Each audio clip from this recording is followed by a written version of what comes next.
Negeri kita dan hampir sekujur negara di bumi ini sedang berperang melawan corona. Setiap hari berita duka menghampiri kita. Virus ganas ini merenggut begitu banyak nyawa manusia, tidak terkecuali di negeri kita, Indonesia. Tapi di antara saudara-saudara kita yang terpapar COVID-19 itu, ada juga yang sembuh. Kisahnya melawan virus ini layak kita bagi. Merekalah para penyintas yang dapat menjadi teladan bagi kita semua, terutama saudara-saudara kita yang sedang melawan infeksi COVID di dalam tubuhnya.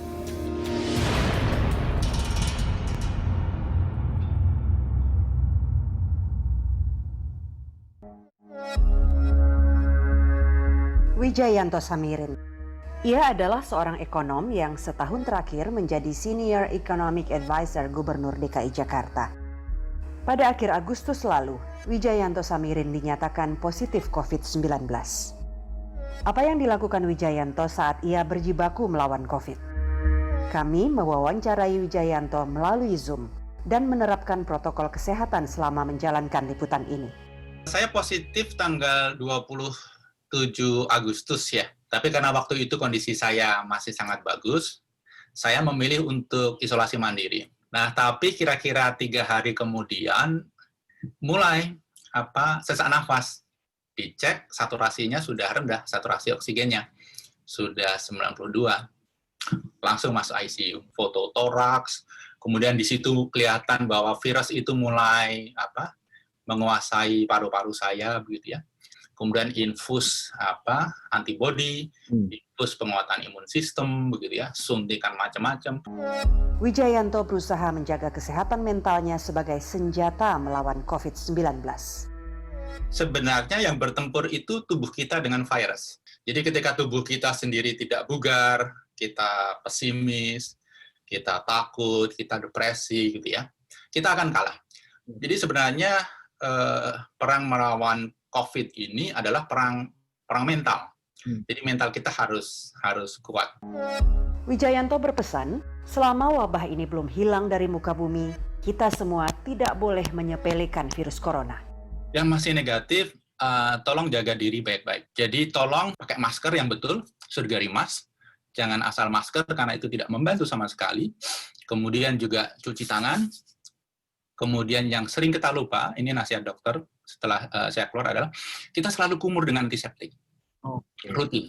Karena virus itu bersembunyi di mulut dan ketika kita kumur dengan antiseptik itu mati. Kemudian lubang hidung itu ternyata juga harus dirawat, dibersihkan. Dengan air garam, rutin dibersihkan.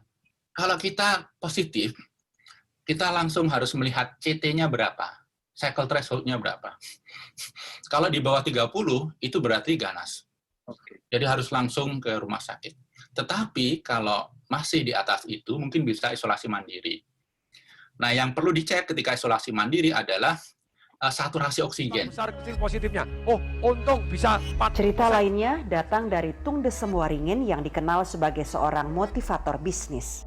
Pada waktu itu tanggal 18 mulai demam. Tapi malamnya saja yang demam. Jadi demam, menggigil, linu-linu. Tanggal 23, wah tidak enak. Masuk rumah sakit kan diukurin suhunya masih normal. Tanggal 30 harus kontrol lagi. Kontrol lagi tes darah, masih meledak inflamasinya, tambah tinggi. Terus dites foto paru-paru di MRI, begitu, langsung yang ini lebih panik lagi. Tadinya paru-paru kiri patung, sekarang kanan kiri putih-putih, sudah masuk rumah sakit. Tanggal 1 April pagi, jam 3, waduh, bangun lagi, menggigil lagi. Terus tambah tidak bisa bernapas. Saya WA sama istri saya, if something happen. Saya minta dibakar, saya minta ini, jam 4 pagi saya WA. Tapi saya bilang istri saya bukan negative thinking, cuma antisipasi. Tung Desem bersyukur telah melewati salah satu fase yang paling mencekam dalam hidupnya. Jadi nomor 1 Tuhan menginginkan saya sembuh. Yang kedua tentu saja perawatan dokter.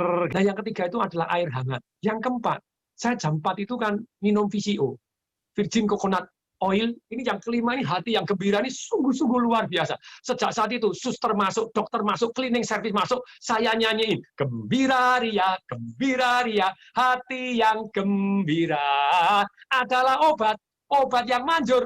Amin, amin, amin, amin. Pada 13 dan 14 November lalu, kasus positif harian COVID-19 melompat di atas 5 ribuan, tertinggi sejak corona pertama kali ditemukan di negeri kita. Keesokan harinya, angka positif turun di bawah 4.100-an kasus dan telah menjadi 3.500-an pada 16 November. Grafik kasus harian ini menandakan negeri kita belum mampu mengendalikan virus yang pertama muncul di Wuhan, Tiongkok ini. Kabar baiknya, angka kesembuhan COVID-19 mencapai 3.450-an pada Senin 16 November lalu. Dalam sepekan terakhir, angka kesembuhan masih fluktuatif, yaitu di angka 3 ribuan. Secara kumulatif, lebih dari 395.000 pasien COVID-19 telah dinyatakan sembuh. Ini setara dengan 84% dari kasus yang terkonfirmasi positif. Angka kesembuhan di negeri kita lebih tinggi daripada angka kesembuhan global. Pemerintah mengklaim ini menjadi salah satu bukti keberhasilan penanganan COVID-19. Angka kesembuhan per 1 November 2020 kembali meningkat. Recovery rate atau persentase tingkat sembuh dari seluruh total kasus mencapai 82,84%. Angka sembuh dan selesai isolasi COVID-19 meningkat dibandingkan 1 minggu ini sebelumnya, yaitu 80,51%. Namun, epidemiolog dari Griffith University, Diki Budiman, menyebut angka kesembuhan bukanlah suatu tolok ukur keberhasilan penanganan COVID-19.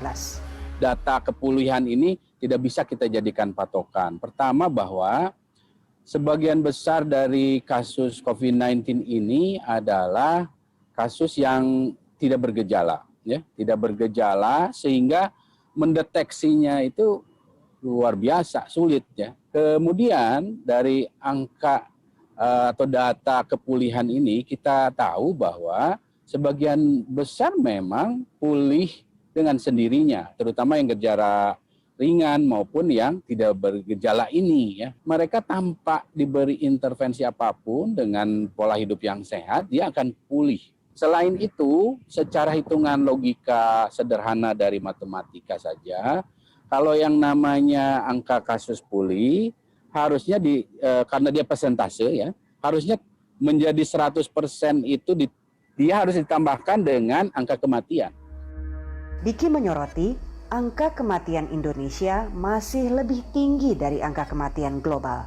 Per tanggal 16 November, angka kematian Indonesia masih di angka 3,24%, sementara angka kematian global 2,4%. Kalau dari sisi epidemiologi saja, dari berbagai macam pandemi dan epidemi, itu tidak pernah ada angka kasus pulih dijadikan sebagai rujukan performance, ya. Karena yang selalu kita jadikan sebagai tolak ukur keparahan atau bagaimana kita berhasil nggak nih mengendalikan, salah satu yang paling sering dan kuat itu adalah angka kematian. Nah, ini yang harusnya jadi rujukan.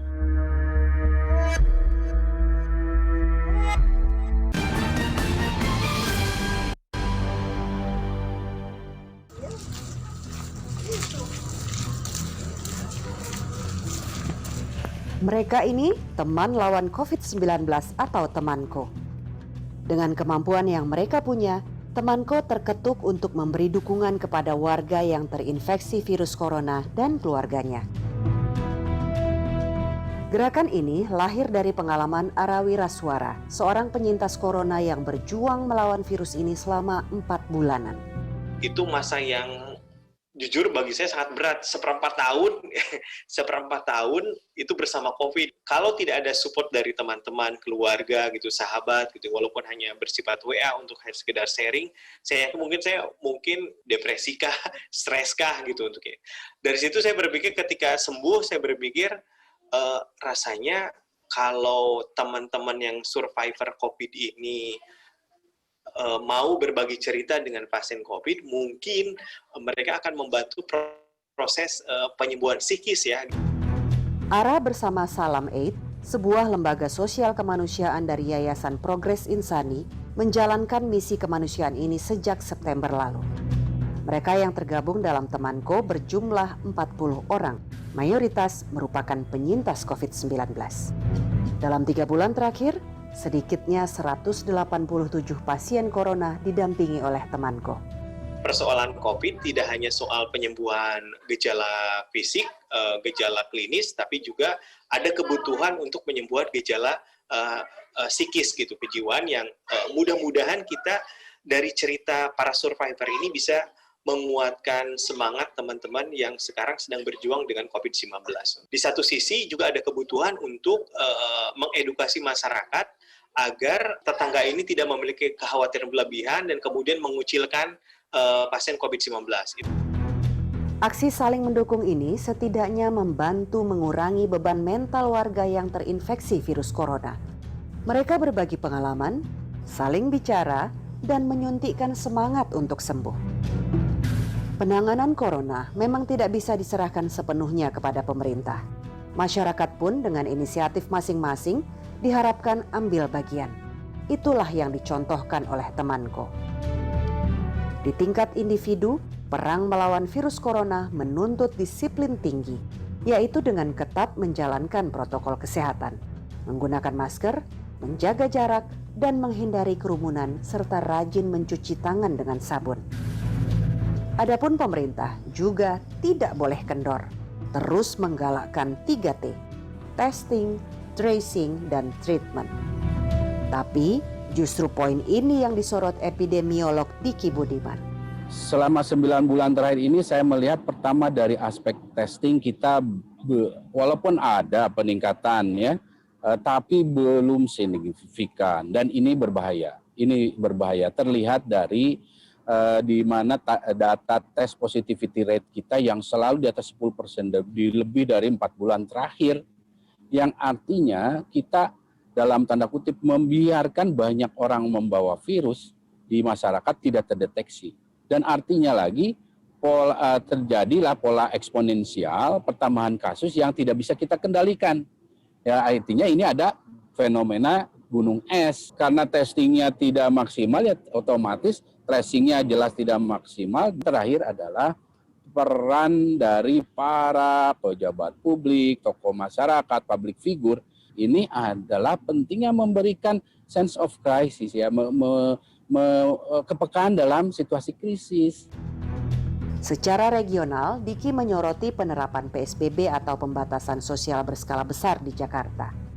PSBB ini sekali lagi harus difahami seperti itu, dan dia adalah sifatnya strategi tambahan, bukan strategi utama. Jadi strategi utamanya yang 3T itu yang harus dilakukan, dan ini namanya strategi tambahan, ya tentu tidak akan terus-menerus dan tidak wajib. Karena ada jebakan di dalam PSBB ini. Turun, bebas, ulang lagi, sampai berkali-kali, sampai akhir. Dan ini bukan tidak berisiko, ini sangat berisiko. Merugikan secara ekonomi, sosial, politik, dan lain sebagainya. Jadi efektivitasnya menjadi tidak optimal, ya, karena pemahaman dan implementasi yang tidak tepat. Menurut Diki, ada 3 standar yang digunakan Organisasi Kesehatan Dunia atau WHO sebagai tolok ukur keberhasilan menekan penularan COVID-19. Adakah negeri kita telah memenuhi standar yang ditetapkan WHO? Jadi secara umum kita bisa lihat 3 aspek saja ya dari WHO ini, ya. Pertama dari tentu test positivity rate, ya. Artinya jumlah orang yang dites dibagi total orang yang dites itu harus di bawah 5%. Kedua adalah kasusnya, akibat test positivity rate yang semakin turun itu, maka kasus harian dari COVID yang terkonfirmasi itu trennya turun minimal dalam 2 minggu. Kalau tren naik turun, ya seperti Jakarta itu masih naik turun, itu belum masuk kategori. Ketiga adalah tidak ada angka kematian. Gitu. Tidak ada angka kematian, jadi 0 angka kematian dalam 2 minggu. Ya, 1 kasus kematian itu tanda sangat serius ada yang salah dalam pengendalian pandemi di negara atau wilayah itu. Beberapa negara seperti Australia telah berhasil menekan penularan virus corona. Apa yang bisa kita contoh dari tetangga di selatan kita itu? Pertama adalah perlu dengan segera para pimpinannya, pusat ataupun daerah itu memiliki respon yang cepat dan tepat tepat. Jadikan semua kebijakan ya, yang diambil, mau dibentuknya misalnya lockdown, PSBB, ataupun pelonggaran dan segala macam, itu berbasis data. Berbasis data dan betul-betul data itu bisa dipertanggungjawabkan validitasnya. Nah, inilah yang dua hal ini yang sangat menjadi penting menentukan keberhasilan katakanlah Australia. Ketika dia melakukan semi lockdown lah di Brisbane sini, ya itu berbasis benar pada data, karena saat itu ada angka kematian, walaupun angka kematiannya kalau kita bandingkan nggak banyak ya, ada 4 atau 5 gitu, tapi itu udah benar-benar bahwa berdasarkan ilmu wabah satu kematian sangat pesan serius itu. Jadi mereka segera mengambil tindakan itu. Kemudian dan juga konsisten mereka melakukan strateginya yang 3T itu. Jadi cakupan testing, tracingnya, bahkan tracingnya sampai dua layers gitu, itu dilakukan dan dipublish ya.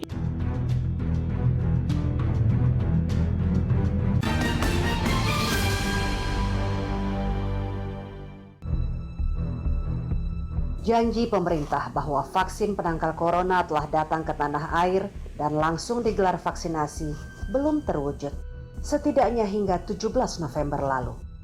Sekarang, pemerintah menegaskan keyakinannya bahwa pengadaan vaksin dapat dilaksanakan di akhir tahun ini.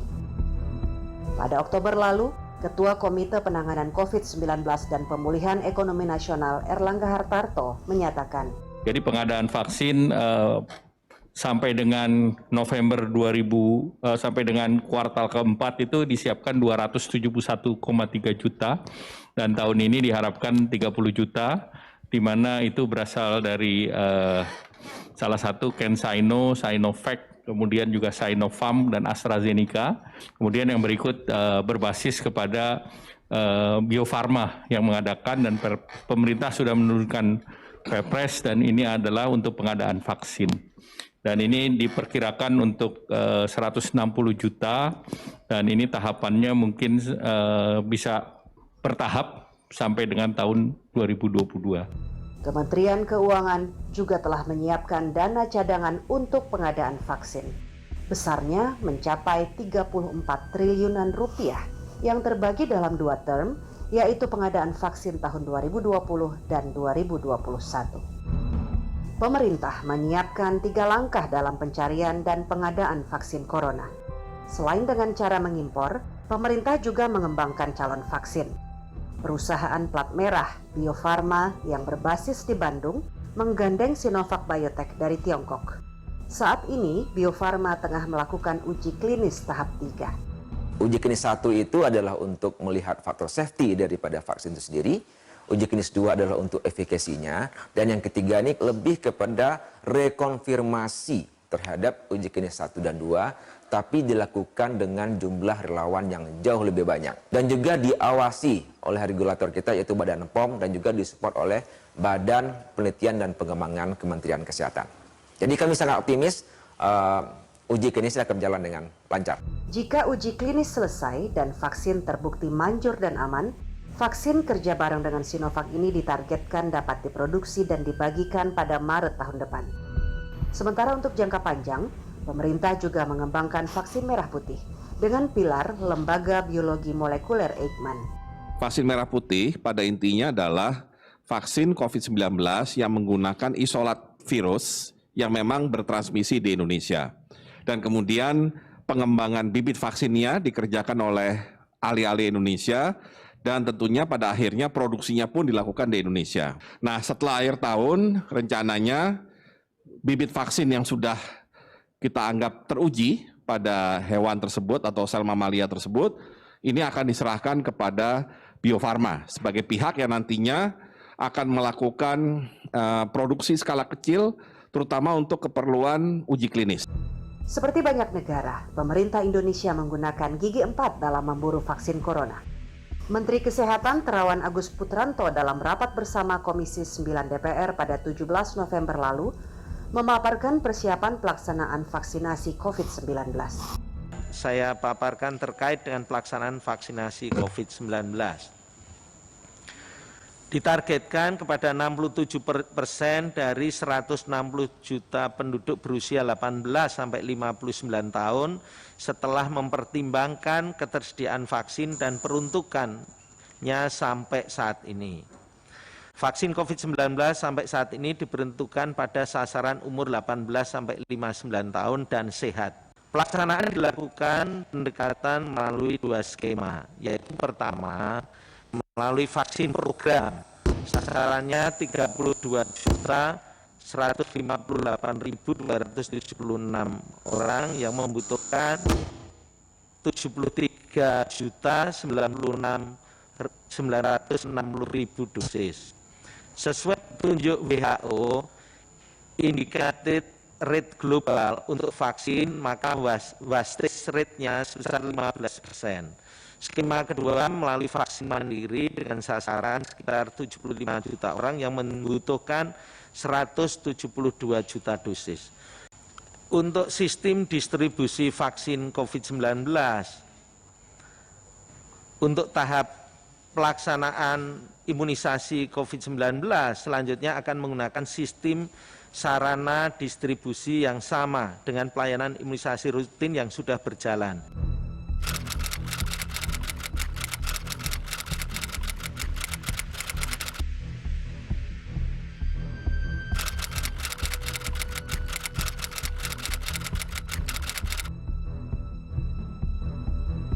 Kami juga sudah menyampaikan pada Bapak Presiden dalam hal ini dan Bapak Menteri Kesehatan bahwa data tidak bisa didapatkan data untuk yang Desember 2020 minggu ketiga Desember 2020 ini, sehingga tidak bisa diberikan emergency authorization pada Desember minggu kedua atau minggu ketiga 2020 karena kami sudah mendapatkan informasi dari Brazil bahwa mereka tidak bisa memberikan, demikian juga Sinovac tidak bisa memberikan, sehingga tidak lengkap dan berdasarkan standar yang ada, tentu tidak mungkin kami bisa memberikan emergency authorization pada Desember 2020.